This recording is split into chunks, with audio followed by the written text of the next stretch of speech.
ಲೋಕಸಭಾ ಚುನಾವಣೆಯ ಪ್ರಚಾರದಲ್ಲಿ ಇದ್ದಂತಹ ಮಾಜಿ ಮುಖ್ಯಮಂತ್ರಿಗಳಾದಂತಹ ಕುಮಾರಸ್ವಾಮಿ ಅವರು ಬಹಳ ಕೀಳುಮಟ್ಟಾಗಿ ಹೆಣ್ಣಿನ ಬಗ್ಗೆ ಮಾತಾಡಿದ್ದಾರೆ. ಏನು ಒಂದು ಗ್ಯಾರಂಟಿಯ ಮೂಲಕ ಮಹಿಳೆಯರಿಗೆ ಸಹಾಯ ಆಗಲಿ ಅಂತ ಹೇಳಿ ನಮ್ಮ ಮುಖ್ಯಮಂತ್ರಿಗಳಾದಂತಹ ಸಿದ್ದರಾಮಯ್ಯ ಸಾಹೇಬ್ರು ಹಾಗೂ ಉಪಮುಖ್ಯಮಂತ್ರಿಗಳಾದಂತಹ ಡಿ.ಕೆ. ಶಿವಕುಮಾರ್ ಸಾಹೇಬ್ರು ಮಹಿಳೆಯರ ಅನುಕೂಲಕ್ಕೋಸ್ಕರ ಇವತ್ತು ಗ್ಯಾರಂಟಿಗಳ ಮೂಲಕ ಏನು 2,000 ರೂಪಾಯಿಗಳನ್ನ ಬಸ್ ಪಾಸ್ಗಳನ್ನ ಉಚಿತವಾಗಿ ಕೊಡ್ತಾ ಇದ್ದಾರೆ, ಹಾಗೆ ಅಕ್ಕಿ ಕೊಡ್ತಾ ಇದ್ದಾರೆ. ಇದನ್ನೆಲ್ಲ ಸಹಿಸದೆ ಕುಮಾರಸ್ವಾಮಿ ಅವರು ಒಂದು ಮಾತು ಹೇಳ್ತಾರೆ, 2,000 ರೂಪಾಯಿನ ತೆಗೆದುಕೊಂಡಂತಹ ಹೆಣ್ಮಕ್ಳು ಹಾದಿ ತಪ್ಪು ಹೋಗಿದ್ದಾರೆ ಅಂತ. ಈ ಮಾತಿನ ಅರ್ಥ ಅವ್ರು ಬಿಡಿಸಿ ನಮಗೆ ಹೇಳಬೇಕು, ಯಾವ ರೀತಿ ಹಾದಿ ತಪ್ಪುತ್ತಾ ಇದ್ದಾರೆ ಅಂತ ಹೇಳ್ಬಿಟ್ಟು. 2,000 ರೂಪಾಯಿ ತಗೊಂಡ್ಬಿಟ್ಟು ಹಾದಿ ತಪ್ಪು ಹೋಗ್ತಾ ಇದ್ದಾರೆ ಅಂತ ಹೇಳಿದ್ರೆ, ಹಾಗಾದ್ರೆ ಕೋಟಿ ಲಕ್ಷ ಇಟ್ಕೊಂಡಿರುವಂತ ಇವ್ರ ಮನೆ ಹೆಣ್ಮಕ್ಳು ಹೇಗಿದ್ದಾರೆ? ಇವ್ರ ಪಕ್ಷದವರು ಯಾರಾದ್ರೂ ಈ ಹಣನ ತಗೊಳ್ತಿಲ್ವಾ? ಅಥವಾ ಈ ಗ್ಯಾರಂಟಿಗಳ ಅನುಕೂಲನ ಪಡಿತಾ ಇಲ್ವಾ? ಇವತ್ತು ರಾಜ್ಯದ ಜನತೆ ಇವತ್ತನ್ನ ನೋಡಿ ಏನಂತ ಹೇಳ್ಕೊಳ್ಬೇಕು? ಇವತ್ತು ಗಂಡಸರ ಮನಸ್ಸಲ್ಲಿ ಏನಂತ ಭಾವನೆಗಳು ಬರುತ್ತೆ? ಹೆಣ್ಮಕ್ಳು ಹಾದಿ ತಪ್ತಾ ಇದ್ದಾರೆ ಅಂತ ಹೇಳಿದ್ರೆ ಏನರ್ಥ? ಕುಮಾರಸ್ವಾಮಿ ಅವರು ಇಂತ ಮಾತಾಡಕ್ಕೆ ಅವ್ರ ಮನಸ್ಸು ಹೇಗ್ ಬಂತು ಅಂತ ಹೇಳಿ ನನ್ಗೆ ಅರ್ಥ ಆಗ್ತಿಲ್ಲ. ಇವತ್ತು ಕೊರೋನಾ ಬಂದು ಜನ ತತ್ತೋರ್ಸ್ ಹೋಗಿದ್ದಾರೆ.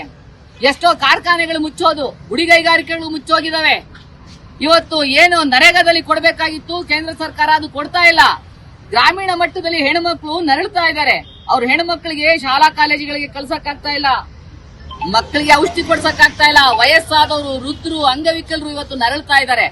ಅಂತವ್ರಿಗೆ ಏನೋ ಒಂದ್ ಸ್ವಲ್ಪ ಸಹಾಯ ಆಗ್ಲಿ ಅಂತ ಹೇಳಿ ರಾಜ್ಯ ಸರ್ಕಾರ ಅನುಕೂಲ ಮಾಡ್ತಾ ಇದೆ ಅಂತ ಹೇಳಿದ್ರೆ ಅದನ್ನ ಸಹಿಸ್ಕೊಳಕ್ ಆಗ್ತಿಲ್ವಲ್ಲ ಕುಮಾರಸ್ವಾಮಿ ಅವರೇ? 2 ಸಾರಿ ನೀವು ಮುಖ್ಯಮಂತ್ರಿ ಆಗಿದ್ರಿ ರಾಜ್ಯಕ್ಕೆ. ಹಾಗಾದ್ರೆ ಗ್ರಾಮ ವಾಸ್ತವ್ಯದಲ್ಲಿ ತಾವು ಈ ನಾಡಿನ ಜನತೆಗೆ ಯಾವ ರೀತಿ ಕಂಡಿದ್ರಿ? ಯಾವುದೇ ಕಷ್ಟಗಳಿಲ್ವಾ? ನೀವು ಹೇಳ್ತಿರ್ಲಿಲ್ವಾ ಗ್ರಾಮೀಣ ಮಟ್ಟದಲ್ಲಿ ಎಷ್ಟು ತೊಂದರೆಯನ್ನು ಅನುಭವಿಸ್ತಾ ಇದ್ದಾರೆ ನನ್ನ ಜನತೆ ಅಂತ ಹೇಳಿ? ಹಾಗಾದ್ರೆ ಚುನಾವಣೆ ಸಂದರ್ಭದಲ್ಲಿ ಅದೆಲ್ಲ ಮರ್ತೋಗ್ಬಿಡ್ತಾ ನಿಮಗೆ? ಅವ್ರಿಗೆ ಅನುಕೂಲ ಆಗ್ಬಾರ್ದಾ? ನಿಮ್ಮಲ್ಲಿ ಒಬ್ಬ ಮುಖ್ಯಮಂತ್ರಿ ಆಗಿದ್ದಂತಹ ಒಂದು ಪ್ರಜ್ಞೆ ಸಹ ಇಲ್ದಂತ ಆಗಿದೆಯಲ್ಲ. ಒಬ್ಬ ಸಾಮಾನ್ಯ ವ್ಯಕ್ತಿ ಮಾತಾಡಿದಾಗೆ ನೀವು ಮಾತಾಡ್ಬಿಟ್ರಲ್ಲ. ನೀವು ಅಧಿಕಾರದಲ್ಲಿ ಇರ್ಲಿ ಇಲ್ದೆ ಹೋಗ್ಲಿ, ನೀವು ಮಾಜಿ ಆಗಿದ್ರು ಸಹ ಈ ರಾಜ್ಯಕ್ಕೆ ನೀವು ಮುಖ್ಯಮಂತ್ರಿ ಆಗಿದ್ರಿ ಅಂತ ಹೇಳಿ ಮರಿಬಾರ್ದು. ಯಾಕಂತ ಹೇಳಿದ್ರೆ ಪ್ರತಿಯೊಬ್ಬ ಸಹ ನಿಮಗೆ ಒಂದೊಂದು ಮತ ಕೊಟ್ಟು ಆಯ್ಕೆ ಮಾಡಿ ಕಳಿಸಿದ್ರು. ಆ ಸಂದರ್ಭದಲ್ಲಿ ಇವತ್ತು ಗ್ರಾಮೀಣ ಮಟ್ಟದಲ್ಲಿ ಆಗ್ಲಿ ಅಥವಾ ಸಿಟಿ ಮಟ್ಟದಲ್ಲಿ ಆಗ್ಲಿ ತುಂಬಾ ಕಷ್ಟ ಅನುಭವಿಸ್ತಾ ಇದ್ದಾರೆ ಯುವಕರಾಗ್ಲಿ, ಯುವತಿಯರಾಗ್ಲಿ, ಮಹಿಳೆಯರಾಗ್ಲಿ. ದಯವಿಟ್ಟು ಇಂತಹ ಕೀಳು ಮಟ್ಟದ ಮಾತುಗಳನ್ನ ಆಡೋ ಮುಂಚೆ ಯೋಚಿಸಬೇಕು. ನೀವು ಈ ಮಾತನ್ನ ನೀವು ವಾಪಸ್ ತಗೊಳ್ಬೇಕು. ಇಡೀ ರಾಜ್ಯದ ಮಟ್ಟದಲ್ಲಿ ನೀವು ರಾಜ್ಯದ ಜನತೆ ಮುಂದೆ ಕ್ಷಮೆ ಯಾಚಿಸಬೇಕು ಅಂತ ಹೇಳಿ ಸಂದರ್ಭದಲ್ಲಿ ನಾವು ಕೇಳ್ಕೊಳ್ತಾ ಇದೀವಿ.